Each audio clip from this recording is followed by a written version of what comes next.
Hello everyone, હું HK Barad cooking ચેનલમાંથી બોલું છું. આજની મારી રેસીપી છે તુરિયાનું સ્વાદિષ્ટ એવું શાક.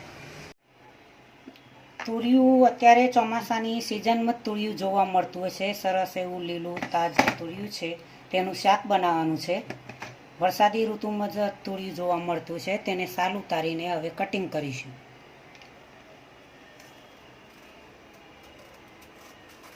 આ રીતે તેની સાલ ઉતારીશું. સાલ ઉતારીને કટિંગ કરવાનું છે. આમાં પાણીનું પ્રમાણ ખૂબ જ હોય છે, તેથી ઝીણું એકદમ સમારવાનું નથી. થોડા મોટા ટુકડા રાખીશું. પુષ્કળ પ્રમાણમાં પાણી હોય છે.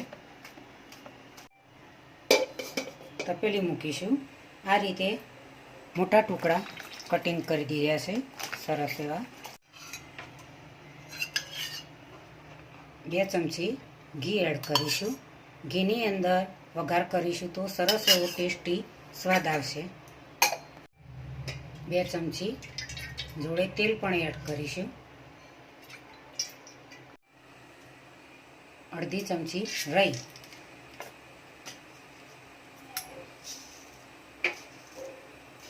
1/2 ચમચી જીરું,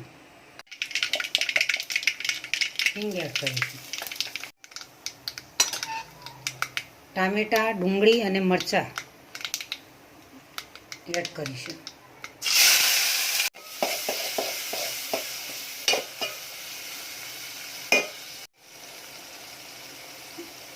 અડધી ચમચી મીઠું સ્વાદ પ્રમાણે, ધાણા જીરું પાવડર,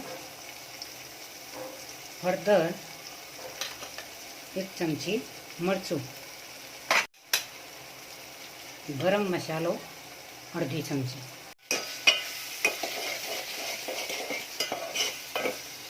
પાંચ મિનિટ થવા દઈશું.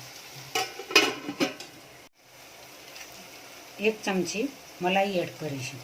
સરસ એવો ટેસ્ટી સ્વાદ આવવા માટે. તુરિયું કટિંગ કરીને રાખ્યું છે, તેને પાણી આ રીતે પાણી કાઢીને એડ કરવું પડશે. તુરિયાની અંદર પાણીનું પ્રમાણ વધારે હોય છે, તેથી શાકની અંદર પણ પાણી થઈ જાય. આ રીતે દબાણ કરીને નીચોઈને પાણી કાઢીને તુરિયું લેવાનું છે. રીતે મિક્સ કરી દઈશું.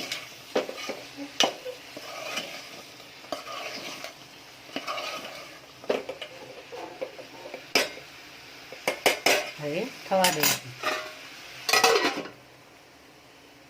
10 મિનિટ. 10 મિનિટ થઈ ગઈ છે.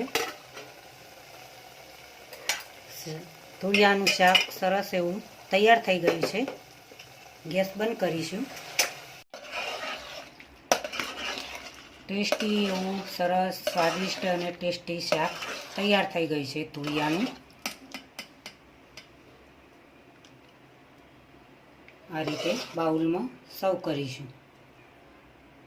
ફિનિશિંગ માટે ધાણા એડ કરીશું.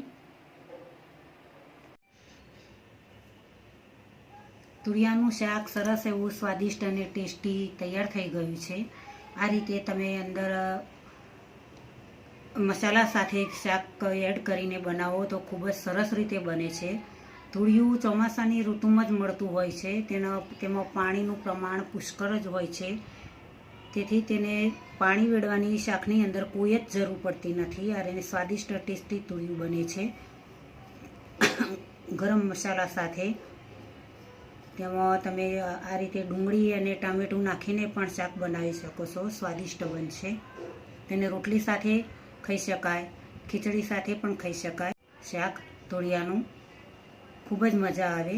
તો મિત્રો, આજની રેસીપી તમને જરૂરથી મારી ગમી હશે તો તમે ઘરે ટ્રાય કરજો.